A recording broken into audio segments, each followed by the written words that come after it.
Hello students, आप सभी का बहुत बहुत स्वागत है मौर्य गेस्ट पेपर्स के इस वीडियो सॉल्यूशंस वाले सेक्टर में। यहाँ पे हम लोग बात कर रहे हैं कुछ इंपॉर्टेंट क्वेश्चंस के वीडियो सॉल्यूशंस के बारे में, है ना।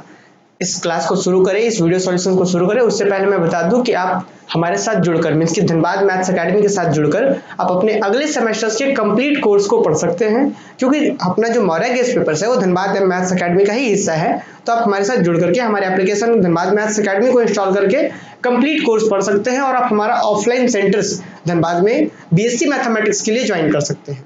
चलिए, तो आज के क्लास का जो टॉपिक है अपना, आज के क्लास में हम लोग डिस्कस करेंगे गॉस सीडल मेथड। आपको याद है कि सिस्टम ऑफ लीनियर इक्वेशन को सॉल्व करने के लिए बहुत सारे मेथड्स थे, Gauss elimination method, Gauss Jordan method, फिर गॉस इटरेटिव मेथड, जैकोबीज मेथड, है ना। फिर एक उसी में से एक मेथड है गॉस सीडल मेथड। ये मेथड क्या है, इस चीज को हम डिस्कस करें उससे पहले थोड़ा सा आप एक आइडिया लीजिए कि लास्ट क्लासेस में हमने क्या पढ़ा था।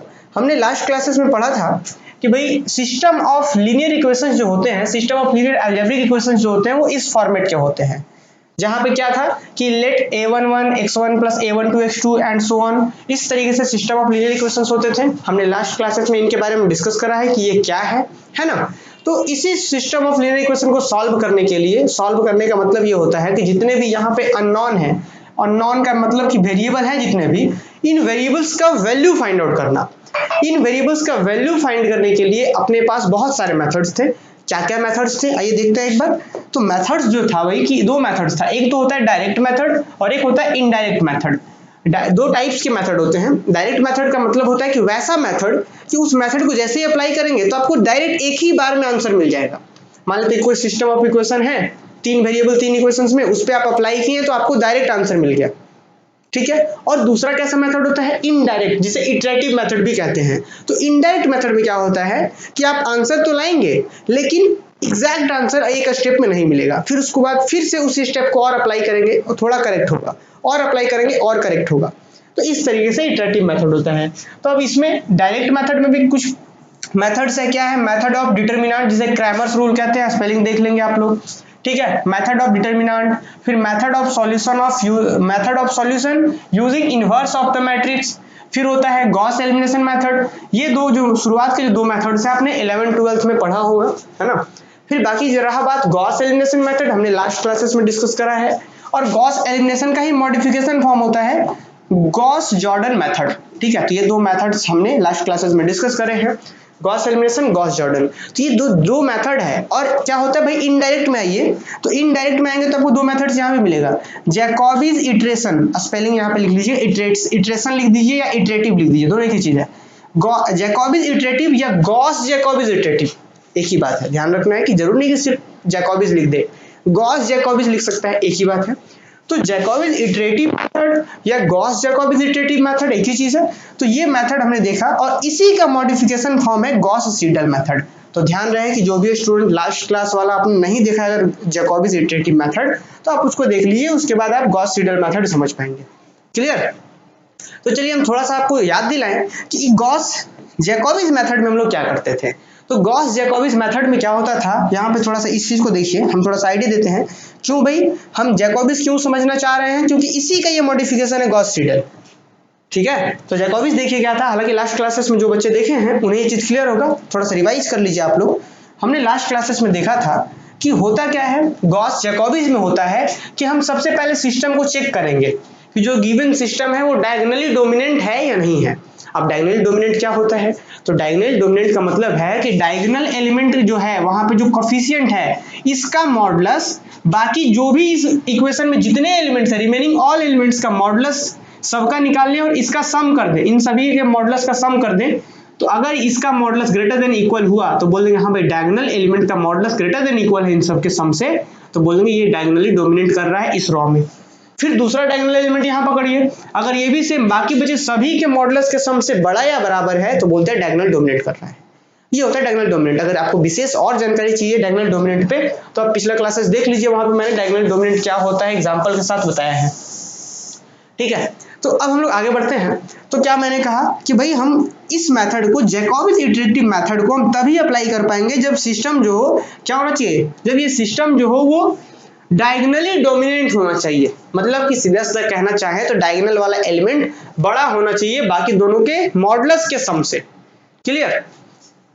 चलिए तो अब आगे बढ़ते हैं। तो भाई ये हो गया कि यहाँ पे क्या होना चाहिए, मान के चलते हैं थोड़ी देर कि हाँ ये डायगोनल डोमिनेंट है, चलिए मान लिया है कि डायगोनल डोमिनेंट है। तो अब भाई ये मेथड क्या कहता है, तो मेथड कहता है कि अगर डायगोनली डोमिनेंट है तो कुछ और नहीं कि जहां जहां पे जो जो एलिमेंट डोमिनेट कर रहा था डायगोनल एलिमेंट, वहां का कोफिशिएंट जो है उसके लिए सॉल्व कर दीजिए।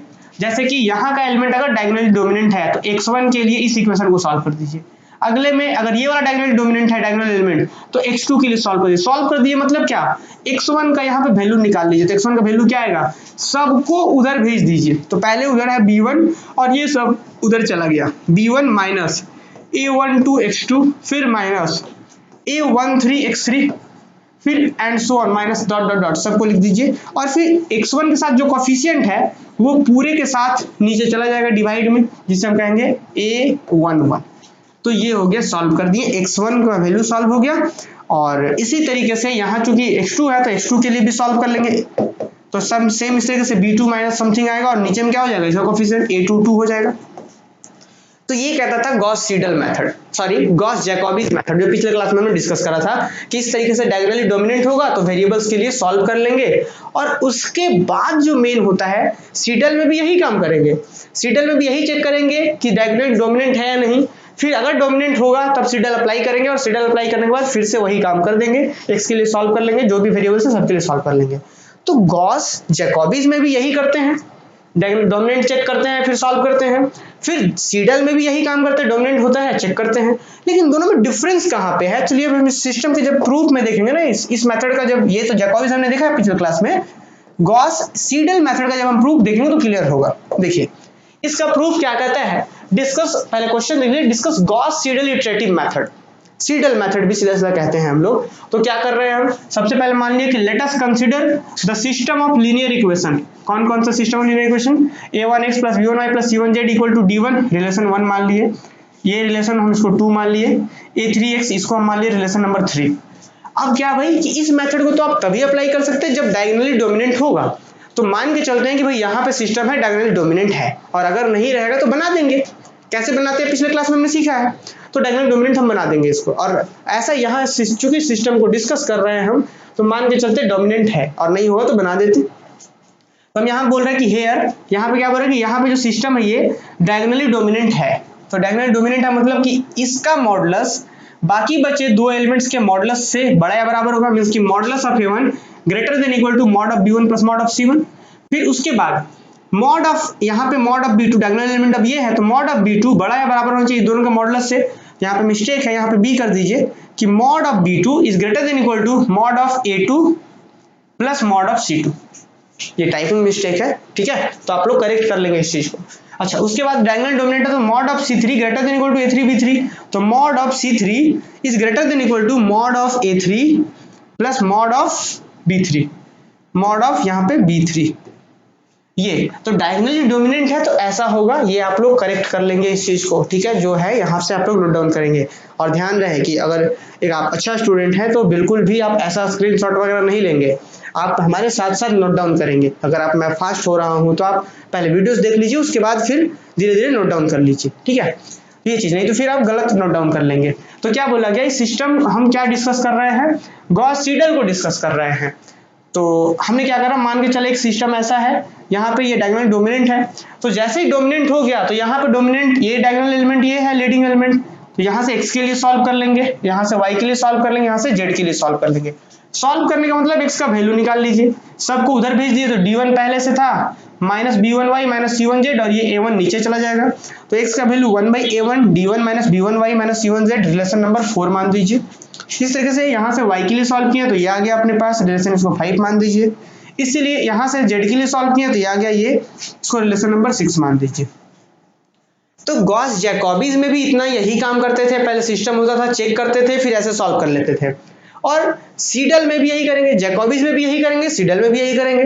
लेकिन अब फर्क कहाँ पे आएगा, अब जो फर्क आएगा ना वो बड़ा इंटरेस्टिंग चेंजेस है। वो इंटरेस्टिंग चेंजेस जो है वो जरा समझिए। हम क्या करते थे, यहाँ के बाद ही समझना है। हम यहाँ पे अगर हम जैकोबिज की बात करें, जैकोबिज मेथड में क्या होता था कि हमें अगर फर्स्ट x का पहला अप्रोक्सीमेशन निकालना है, y का अगर पहला अप्रोक्सीमेशन निकालना है, देखिए इस चीज को हम पहले समझाते हैं। अगर आपको x का पहला अप्रोक्सीमेशन निकालना है तो क्या करना होगा, जरा ध्यान दीजिए। अगर x का पहला अप्रोक्सीमेशन निकालना है आपको तो यहाँ पे y और z चाहिए होगा आपको। y और z क्या पुट कर देते थे हम, y इक्वल टू भी 0 पुट कर देते थे और z इज इक्वल टू भी 0 पुट कर देते थे। क्या किसी बच्चे को यहाँ पे डाउट है? डाउट नहीं होना चाहिए। क्योंकि हमने लास्ट क्लास में सीखा था कि गैस जैकोबिस मेथड में क्या करते हैं, पहला अप्रोक्सीमेशन निकालना है तो 0 पुट कर दिया, 0 से ही स्टार्ट करते हैं हम लोग। अच्छा, अब इसके बाद x का हमने पहला अप्रोक्सीमेशन निकाल लिया, जैकोबिस के अकॉर्डिंग बात कर रहे हैं, वहां क्या करते थे। अच्छा, अब भाई जैकोबिस में हम और क्या करते थे, अगर y का पहला निकालना है, पहला अप्रोक्सीमेशन, तो क्या करेंगे, y के लिए हमें क्या क्या चाहिए, हमें x चाहिए और z चाहिए। तो फिर x की जगह पे अगर y आपको निकालना है तो क्या करेंगे, x चाहिए ना, 0 पुट कर दीजिए, y चाहिए, सॉरी z चाहिए, 0 पुट कर दीजिए। तो मतलब फर्स्ट स्टार्टिंग कह सकते हो कि आप स्टार्ट करने के लिए जो फर्स्ट अप्रोक्सीमेट चाहिए आंसर, उसके लिए आपको 0 पुट करना है गॉस जैकोबिस मेथड में। अच्छा, अब z का हमें पहला अप्रोक्सीमेशन अगर निकालना है जैकोबिस मेथड के अकॉर्डिंग, तो हमें क्या चाहिए, देखिए तो हमें z निकालना है तो हमें चाहिए x और y चाहिए, तो क्या पुट कर देते थे, x इक्वल टू 0 और y इक्वल टू 0 पुट कर देते थे। ये किस में करते हैं हम लोग, जैकोबिस मेथड में, ठीक है। अब चेंजेस कहां पे होगा, एक बार फिर से सुनिए क्या बोला गया। जैकोबिस में क्या होता था कि जो अपने पास सिस्टम है, उस सिस्टम में हमें फर्स्ट अप्रोक्सीमेशन के लिए जहां भी जो भी वैल्यू का रिक्वायरमेंट है, फर्स्ट अप्रोक्सीमेशन के लिए ध्यान रखना है, क्या करते थे, जहां पे रिक्वायरमेंट है वहां पे 0 0 पुट करें, y z चाहिए 0 पुट कीजिए, x z चाहिए 0 पुट कीजिए, x y चाहिए 0 पुट कीजिए, ये था। अब अपने पास मान लेते हैं कि अब अपने पास तीन चीज आ गया है, फर्स्ट अप्रोक्सीमेशन निकाल लिए, x1 y1 z1 तीन अप्रोक्सीमेशन निकाल लिए।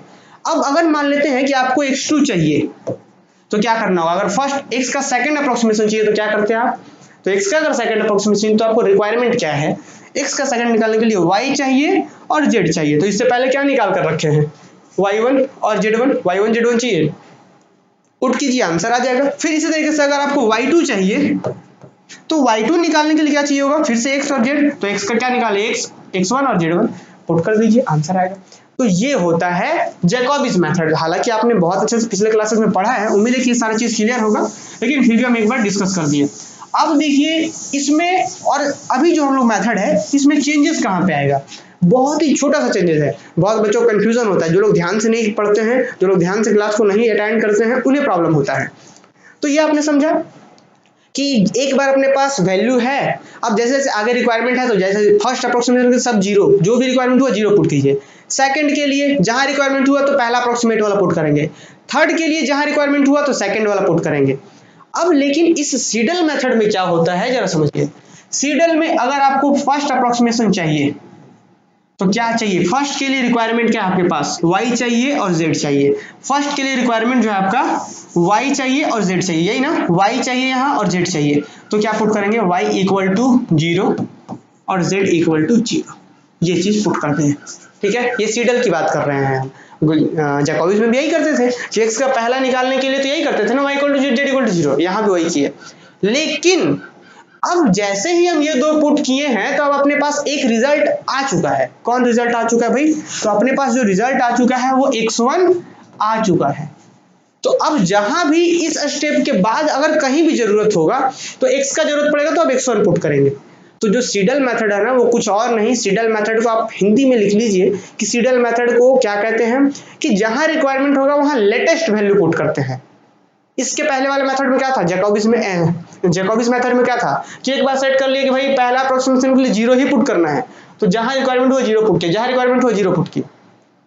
लेकिन यहाँ पे नहीं, यहाँ पे जैसे हम फर्स्ट x का पहला अप्रोक्सीमेशन निकाले हैं तो क्या आ गया, ये पुट करके x का पहला तो निकाल लिए, लेकिन अब जैसे ही y का पहला अगर अप्रोक्सीमेशन निकालने जा रहे हैं तो y के लिए क्या क्या चाहिए आपको x चाहिए और z चाहिए। तो देखिए इससे पहले आप देखिए क्या आपने x1 निकाला है, क्या x का लेटेस्ट वैल्यू क्या है, तो x का लेटेस्ट वैल्यू x का पहला अप्रोक्सीमेशन है, तो x इक्वल टू यहाँ पे 0 नहीं पुट करेंगे, क्या पुट करेंगे, x का पहला अप्रोक्सीमेशन पुट करेंगे।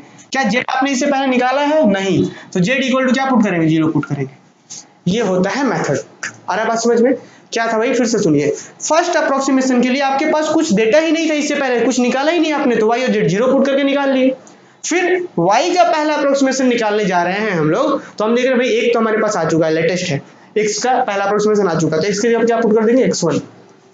z नहीं निकला हुआ है ऊपर, तो z यहाँ पे 0 पुट कर दिए। अब उम्मीद है कि आप लोग बता सकते हैं कि अगर जेड का पहला अप्रोक्सीमेशन निकालने जा रहे हैं हम, तो क्या क्या रिक्वायरमेंट पड़ेगा।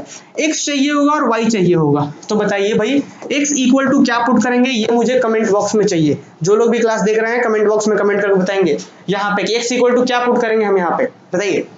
तो अब जरा ध्यान दीजिए कि हमें जेड का पहला अप्रोक्सीमेशन निकालने के लिए हमें रिक्वायरमेंट है एक्स और वाई। तो एक्स देखिए, तो इससे पहले एक्स आप निकाले हैं क्या, तो निकाला जा चुका है एक्स का पहला अप्रोक्सीमेशन, तो एक्स की जगह पे पुट करेंगे एक्स का पहला अप्रोक्सीमेशन। और y चाहिए ना हमें, y निकाले हैं क्या, हाँ निकाल चुके हैं, तो y की जगह पे क्या पुट करेंगे, y का पहला अप्रोक्सीमेशन। तो क्या ये बात सारे लोग समझ पा रहे हैं कि ये किस तरीके से होता है। तो यही अपना सारा रिजल्ट्स है ना। तो ध्यान रखना है इस चीज का। अब क्या भाई, अब अपने पास फाइनली निकल चुका है, ये निकल चुका है, ये निकल चुका है और जेड का फर्स्ट निकल चुका है। मतलब अब अपने पास 3 चीज आ चुका है। तो देख रहे हैं कि यहाँ पे लेटेस्ट वैल्यू यूज होता है मतलब ये सीडल मेथड में। तो अपने पास आ चुका है x का पहला, y का पहला, z का पहला, ये 3 चीज अपने पास आ चुका है। अगर हम आगे बढ़े, अब x का सेकंड निकालना चाहें, तो देखिए x का अगर सेकंड अप्रोक्सीमेशन निकालने जा रहे हैं तो फिर से आपको क्या क्या चाहिए होगा, फिर से चाहिए y और z चाहिए। तो y z इसके पहले स्टेप तक कहां पे है, लेटेस्ट वैल्यू क्या है, तो y और z का लेटेस्ट वैल्यू यही है अभी तक। तो क्या पुट कर देंगे, y इक्वल टू पुट कर देंगे y का फर्स्ट अप्रोक्सीमेशन और z इक्वल टू पुट कर देंगे z का पहला अप्रोक्सीमेशन। तो अब देखिए ये चीज अब निकाला जा चुका है, जैसे ही पुट करिए तो ये चीज मिल गया। अब हम अगर मान के चलते हैं हमें y का अगर सेकंड चाहिए, y का सेकंड अप्रोक्सीमेशन चाहिए, तो क्या करेंगे, क्या करना होगा, y इक्वल टू हमें क्या पुट करना होगा, सॉरी y का अगर सेकंड अप्रोक्सीमेशन चाहिए तो रिक्वायरमेंट क्या है, x चाहिए और z चाहिए। तो x इक्वल टू क्या पुट करेंगे, लेटेस्ट वैल्यू क्या है, तो x का लेटेस्ट वैल्यू क्या है, x2, अभी इसे जस्ट पहले निकाल कर रखे, तो लेटेस्ट वैल्यू पे काम होता है यहाँ पे। तो x इक्वल टू क्या पुट करेंगे, x2। और फिर अब चाहिए z ना, तो z निकला हुआ है क्या इससे पहले, तो इससे पहले लेटेस्ट क्या है z का, भाई ये z का z1 है, तो z की जगह पे z1 पुट कर दिया। तो ये वो बात नहीं हो गया कि हम लोग जब भी कहीं पे शॉपिंग वगैरह करते हैं, खास करके सब्जी वगैरह के मामले में, तो हम लोग क्या करते हैं कि जो मतलब फ्रेश है, जो ताजा है, जो मतलब लेटेस्ट है, उसको लेना पसंद करते हैं। तो यहाँ पे कुछ वही बात है कि जब भी हम यहाँ पे वैल्यू चूज करते हैं अप्रोक्सीमेशन के लिए, तो जस्ट इसके पहले जो आया है खोजिए कि हमें अगर x का वैल्यू पुट करना है तो खोजिए क्या इससे पहले जस्ट अभी कौन आया था, इससे पहले x के लिए x2 आया था, पुट कर दिए। z के लिए खोजिए, इससे पहले जस्ट पहले कौन आया था, तो x1 आया, z1 आया था, तो पुट कर दिए। तो ऐसे काम होते रहता है। फिर अब फाइनली ये निकल गया, फिर x2 निकल गया। अब जब z2 की बात करेंगे, तो भाई जब हम z2 की बात करेंगे तो क्या होगा, देखिए तो z2 के लिए रिक्वायरमेंट कौन है, अपना x चाहिए और y चाहिए। तो x का x2 निकाला जा चुका है लेटेस्ट, और ये लेटेस्ट है। तो ऐसे हम सॉल्व कर लेंगे। आइए अब हम इस मेथड को डिस्कस करते हैं, ठीक है। तो इस मेथड को हम यहां से डिस्कस करते हैं। देखिए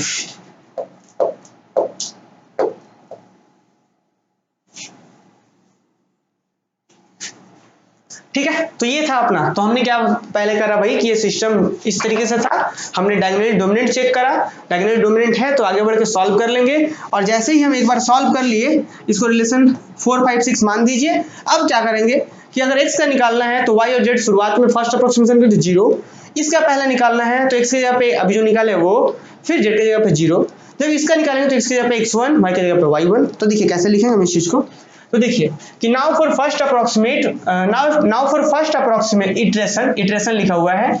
now for first iteration xi, कि x का पहला अप्रोक्सीमेशन के लिए क्या करते हैं हम लोग, y equal to 0, z equal to 0 इन 4, चार इक्वेशन नंबर 4 में पुट करेंगे। अच्छा, फॉर y का फर्स्ट अप्रोक्सीमेशन है ना, for y first approximate value of y क्या करेंगे, पुट x के जगह पे तो अभी निकाला जा चुका है, x के निकाल तो x के जगह पे x1, z के जगह पे 0। और फिर जब किसके अंदर ये पुट कर रहे हैं 5 में, एंड फॉर z फर्स्ट है ना, इसके लिए क्या करेंगे, x की जगह पे x1 और y की जगह पे y1 इन 6। देखिए यही बात कर रहे थे ना हम लोग यहाँ पे कि अगर x निकालना है तो दोनों 0, अगर y निकालना है तो x की जगह पे x1, z की जगह पे 0, z निकालना है तो x1 यहाँ पे y1। तो वही चीज को हम यहाँ पे लैंग्वेज में लिख दिए हैं। तो thus we have first approximate solution is, x का फर्स्ट, y का फर्स्ट और z का फर्स्ट, ये सॉल्यूशन हमें मिल गया। अब एक बार सॉल्यूशंस मिल गया तो अगले के लिए क्या करेंगे, फिर से वही बात। Now for second approximation for x2 का x का सेकंड के लिए क्या करेंगे, y की जगह पे y1, z की जगह पे z1, क्योंकि लेटेस्ट यही है। अच्छा किसके अंदर, इन 4, यहाँ पे लिख दीजिए इन 4 उधर लिखा हुआ होगा, कोई बात नहीं, लिख दीजिएगा आप लोग इन 4, 4 में पुट कर दिए। अब आइए y का सेकंड के लिए क्या करेंगे, फॉर y सेकंड x की जगह पे x2, क्योंकि अभी भी x2 ऊपर निकाले हैं, और z की जगह पे लेटेस्ट क्या है, z1 है। अच्छा, किसके अंदर, इन 5, इन कर दीजिए इन 5, एंड फॉर z2, z का सेकंड के लिए x की जगह पे x2, y की जगह पे y2। तो इस तरीके से हम अपडेट करते रहते हैं, और यही जैकोबिस में क्या होता था, एक बार कर लिए तो बार बार वही पुट करते हैं, है ना। चलिए, तो इस तरीके से thus we have approximate solution is this and this, इस तरीके से approximate solutions हो गया। तो फाइनली क्या करेंगे भाई, ये तो हम सेकंड ही निकाले अभी, इसी तरीके से थर्ड अप्रोक्सीमेशन मिलेगा, फोर्थ मिलेगा, फिफ्थ मिलेगा, तो एंड सो ऑन, इस तरीके से मिलते जाएगा। तो फाइनली क्या कह सकते हो आप कि by repeating this process we can, भाई by repeating this process we can repeat the process until the, तो इसको हटा दीजिए, इसको काट दीजिए, लिख दीजिए we can repeat the process until the required solutions, until the required solutions. तो आप अपने हिसाब से लिख दीजिए कि इस प्रोसेस को हम तब तक रिपीट करते रहेंगे जब तक रिक्वायर्ड सॉल्यूशंस ना आ जाए, है ना। या फिर ऐसा भी लिख सकते हो आप कि by repeating this process we can find the solution of the above system of linear equations, क्या, डिजायर्ड डिग्री ऑफ एक्यूरेसी। तो ये आप अपने हिसाब से लिख दीजिए, बहुत सारे थ्योरम्स हमने करा है। तो ये सब तो तभी होगा ना जब एक बहुत अच्छे से क्लियर तब होगा जब एक प्रॉब्लम हम लोग डिस्कस करेंगे। तो एक प्रॉब्लम है, यहाँ पे चेक कीजिए, solve the system of equation, ये इक्वेशन है अपना, फिर यहाँ सेकंड इक्वेशन है, फिर यहाँ पे थर्ड इक्वेशन है, किससे सॉल्व करना है, गॉस सीडल मेथड से, ठीक है। इससे पहले हम जैकोबिस से सेम क्वेश्चन को सॉल्व किए हैं, अब सेम क्वेश्चन को हम गॉस सीडल से सॉल्व करते हैं। चलिए देखते हैं हम लोग क्या करेंगे भाई। सबसे पहले तो चेक करेंगे डायगोनल डोमिनेंट है या नहीं, तो डायगोनल डोमिनेंट ये क्वेश्चन होगा, ठीक है। उसके बाद क्या करेंगे, x के लिए, y के लिए, z के लिए सॉल्व कर लेंगे, और प्रोसेस कैसे अप्लाई करेंगे, आइए इसको हम लोग रिजल्ट को देखते हैं। चलिए, तो हम लोग क्या कर सकते हैं, सबसे पहला अपना काम ये रहा कि हम क्या करेंगे, यहाँ पे जो इक्वेशन दिया हुआ है, जो इक्वेशन यहाँ पे दिया हुआ है उसको लिख देते हैं कि the given system of linear equation is, इस तरीके से given system of linear equation को लिख दिए। और आपको पता है कि डायगोनली डोमिनेंट है, डायगोनली डोमिनेंट क्यों है भाई, क्योंकि यहाँ पे जो एलिमेंट्स है 20, यहाँ पे है -2 और यहाँ पे है 1। तो आप देखिए 20 का मॉडुलस निकालिए, फिर आप यहाँ बाकी जो दो बच रहा है, डायगोनल एलिमेंट ये हुआ, डायगोनल हुआ, तो डायगोनल एलिमेंट का मॉडुलस, और बाकी बचे यहाँ पे कोफिशिएंट 1 है, यहाँ पे -2 है, तो बाकी बचे 1 का कोफिशिएंट का मॉडुलस प्लस बाकी -2 के मॉडुलस, इन दोनों का सम निकालेंगे ना, तो आप देखेंगे इसका वैल्यू कितना है, 1 का मॉडुलस 1, इसका मॉडुलस 2, तो 1 + 2 कितना होगा 3, तो 3 जो होगा इससे इसका मॉडुलस 20 है, तो 20 से छोटा ही होगा, तो ग्रेटर देन इक्वल रहता है, डायगोनल डोमिनेंट कहते हैं। ठीक उसी तरीके से यहाँ पे देखिए, तो यहाँ का 20 का मॉडुलस इन दोनों का मॉडुलस से बड़ा होगा, तो क्या कह सकते हैं कि जो सिस्टम ऑफ इक्वेशन जो है विच इज डायगोनली डोमिनेंट, के डायगोनली डोमिनेंट है, so from 1 2 and 3 we have, फिर क्या, अगर डायगोनली डोमिनेंट है तो हम यहाँ से x के लिए सॉल्व करते हैं, यहाँ से y के लिए, मतलब सेकंड इक्वेशन को y के लिए और थर्ड इक्वेशन को z के लिए सॉल्व कर लेंगे। तो यहाँ से x का वैल्यू निकालेंगे तो सबको उधर भेज दीजिए, इस तरीके से x भी निकल गया, यहाँ को सॉल्व करेंगे y के लिए तो y निकल जाएगा, यहाँ से सॉल्व करेंगे z के लिए तो z निकल जाएगा। गॉस जैकोबिस में भी इतना काम करते थे, गॉस सीडल में भी इतना काम करेंगे। चेंजेस कहाँ आया, आपने मेथड में देखा। अब क्या करेंगे, x का पहला अप्रोक्सीमेशन के लिए, x का फर्स्ट अप्रोक्सीमेशन निकालने के लिए हम लोग क्या करते हैं, यहाँ y और z है ना, तो 0 पुट कर देंगे, ठीक। तो वही काम करेंगे, आइए देखिए यहाँ पे क्या है कि फर्स्ट इटरेशन लिख दीजिए, या फर्स्ट अप्रोक्सीमेशन लिखिए, कोई फर्क नहीं पड़ता। क्या करेंगे, पुटिंग y = 0, z = 0 इन 4, किसके लिए, 4 x का पहला अप्रोक्सीमेशन, ठीक है। तो भाई जैसे ही पुट करेंगे आप, तो आप यहाँ पे पुट कर दीजिए, क्या, यहाँ पे पुट कर दिए 0, यहाँ पर 0, तो फाइनली जो होगा ना, ये सारी चीज पुट जो करना है वो कैलकुलेटर में करेंगे, कॉपी के रफ में करेंगे, और यहाँ पे आपको डायरेक्ट लिखना है। तो मैंने डायरेक्ट लिखा है कि जब आप पुट करेंगे तो x का पहला अप्रोक्सीमेशन मिल जाएगा आपको 0.85, ठीक है। तो x का पहला अप्रोक्सीमेशन मिल गया। अब हमें क्या चाहिए, y का पहला अप्रोक्सीमेशन चाहिए। देखिए तो यहाँ पे y का पहला अप्रोक्सीमेशन निकालने के लिए आपको चाहिए होगा क्या, आपको चाहिए होगा यहाँ पे x, यहाँ पे भाई यहाँ पे x होना चाहिए -20x, ठीक है ना। देखिए इसको हम छोड़ दें तो क्या हो जाएगा, इसको थोड़ा सा हम लोग यहाँ पे ये अच्छे से हम करेक्ट कर लेते हैं, यहाँ पे मिस्टेक है थोड़ा सा। देखिए हम क्या कर सकते हैं, यहाँ पे जब आप इस y को यहाँ से सॉल्व करेंगे तो कितना होगा, उधर है पहले से -18, फिर ये +3 जाएगा तो -3x, फिर ये -z जाएगा तो +z, तो ये होगा अपना y। देखिए y को सॉल्व करेंगे तो y 20 इधर है गया तो -18, फिर -3x, फिर +z, तो इस तरीके से सॉल्व कर लिए। फिर इस तरीके से जब आप देखेंगे कि y का पहला अगर अप्रोक्सीमेशन निकालना है, y का पहला, तो चाहिए होगा x चाहिए, z चाहिए, तो x तो अभी भी लेटेस्ट निकला है ना, देखिए तो अभी अभी लेटेस्ट अपने पास x निकला है यहाँ पे ऐसा। तो क्या करेंगे हम लोग यहाँ पे, तो अब पुट करेंगे, पुटिंग x के जगह पे पहला अप्रोक्सीमेशन x का और z के जगह पे 0 पुट करेंगे, किसके अंदर 5 के अंदर, किसके लिए y के पहला अप्रोक्सीमेशन के लिए। वी गेट क्या मिल जाएगा हमें, y का फर्स्ट अप्रोक्सीमेशन मिलेगा -1.0275, क्या मिलेगा -1.0275। तो ये x1 भी मिल गया, y1 भी मिल गया, दोनों का पहला मिल गया। अब z का फर्स्ट अप्रोक्सीमेशन हम निकालते हैं। तो z का जब आप फर्स्ट अप्रोक्सीमेशन निकालेंगे तो क्या आएगा, जरा चेक कीजिए। तो z का फर्स्ट अप्रोक्सीमेशन निकाले तो 1.01 आप कैसे पुट किए, तो नाउ पुटिंग x के जगह पे x1 और y की जगह पे y का पहला approximation in 6 we get z equal to 1.011। ठीक है, ये आ गया।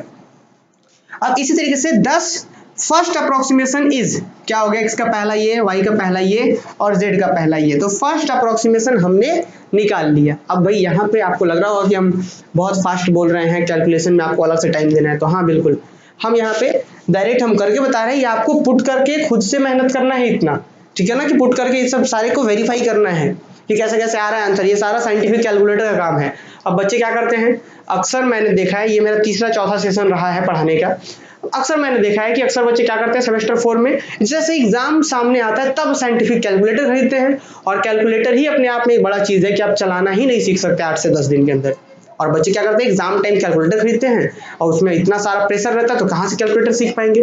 तो भाई आप भी अगर सेमेस्टर 4 में है तो कैलकुलेटर आज अगर वीडियोस देख रहे हैं तो आज ही लीजिए, ठीक है, ताकि आप इन सब चीजों को कर पाए आसानी से। अब ये फर्स्ट अप्रोक्सीमेशन निकाला जा चुका है। अब सेकंड अप्रोक्सीमेशन के लिए हम लोग क्या करेंगे, y के जगह पे y1, z के जगह पे z1, किसके अंदर 4 के अंदर, किसके लिए, x के सेकंड के लिए, x का सेकंड के लिए वी गेट। तो x का सेकंड जब ये सब पुट करेंगे, y के जगह पे y1 जो निकाले थे, z के जगह पे z1 जो निकाले थे, पुट करेंगे तो x का सेकंड ये मिल जाएगा। फिर इसके बाद पुटिंग x के जगह पे x2, z के जगह पे z1 इन 5 फॉर y2 के लिए वी गेट। तो y2 के लिए पुट करेंगे, सेम इस तरीके से आपको y2 मिल जाएगा। प्रोसेस समझ में आ गया होगा क्या कर रहे हैं हम लोग, अब डायरेक्ट कर सकते हैं। अब x1 x2 मिल गया, y2 मिल गया, क्या करेंगे, नाउ पुट x के जगह पे x2, y की जगह पे y2, किसके अंदर 6 के अंदर, किसके लिए, z के सेकंड के लिए। तो पुट क्या मिल जाएगा, वी गेट z का सेकंड ये मिल जाएगा। तो 10 second approximate solution is x2, y2 और z2 का ये मिल गया, तो ये सेकंड मिल गया। सिमिलरली आपको इसी तरीके से पूरा लिखना है और थर्ड अप्रोक्सीमेशन खुद से निकालना है, या फिर आप डायरेक्ट ऐसे भी लिख सकते हो क्या कि similarly third iteration is x3 का वैल्यू ये आएगा, y3 का वैल्यू ये आएगा और z3 का वैल्यू ये आएगा। ये सब कैसे कर रहे हैं हम, सेम उस तरीके से जिस तरीके से हम जो मेथड था पुट कर रहे थे। तो आप खुद भी ऐसा ट्राई कर सकते हो। अगर कहीं पे डाउट आ रहा है तो आप मुझे बताएंगे, हम इसका एक एक चीज को अच्छे से एक्सप्लेन करेंगे। हालांकि जब हम कोर्सेस में है, आप हमारे कोर्सेस के साथ भी ज्वाइन हो सकते हैं। अगर कोर्सेस में आप देखेंगे तो इन चीजों को बहुत आराम से बताया गया है, एक एक चीज को बताया गया है, ठीक है। तो यहाँ पे टाइम का भी लिमिटेशन होता है, क्योंकि बच्चे ये सब चीजों को मेथड में सीख चुके हैं, तो हम डायरेक्ट बता रहे हैं, आपको खुद से करना है। सिमिलरली आपको नहीं लिखना है, आपको पूरा इस मेथड को फॉलो करते हुए यहाँ आना है, ठीक है।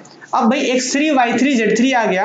अब जरा ध्यान दीजिए, इधर में x2, y2, z2, ये x2, y2, z2 और इधर का x3, y3, z3 लगभग सेम है आपस में दोनों। तो वही लिखा हुआ है कि since the second and third iteration are nearly the same, hence the approximate solution is, देखिए ये लगभग किसके बराबर है, 1 के, ये लगभग -1 के, ये लगभग 1 के, तो 1 -1 और 1 आंसर हो गया इसका। अब कुछ बच्चे बोलेंगे भाई ये कैसे आंसर हो गया, हमको आंसर यही रहने देते हैं। हाँ बिल्कुल छोड़ सकते हैं, आप यहाँ पे भी आंसर छोड़ सकते हैं, ठीक है। या फिर आप चाहें तो थर्ड स्टेप तक गए, आप चलिए फोर्थ स्टेप तक निकालिए, ये भी आप कर सकते हैं, तो कोई प्रॉब्लम नहीं है। थर्ड तक भी कर सकते हो आप, फोर्थ तक भी कर सकते हो, ये डिपेंड करता है। तो आप अगर ध्यान रहे कि आप सिर्फ इसी वीडियोस को देख रहे हैं तो आपको 100% समझ नहीं आएगा, क्योंकि ये सब जो भी चीजें हैं इसके प्रीवियस क्लासेस से लिंक है। तो प्लीज पहले प्रीवियस क्लासेस देखिए, उसके बाद ये सब क्लासेस आप देखिए। और हाँ ध्यान रहे कि जो क्वेश्चन हमने करा है, इसी तरीके के बहुत सारे क्वेश्चंस आपके बुक में दिए गए हैं, प्रीवियस ईयर पेपर्स में आए हुए हैं, उन क्वेश्चंस को प्रैक्टिस कीजिए ताकि आप बहुत अच्छा रिजल्ट कर सके, ठीक है। चलिए मिलते हैं किसी अगले वीडियोस में किसी अगले क्वेश्चन के सॉल्यूशन के साथ। Thank you.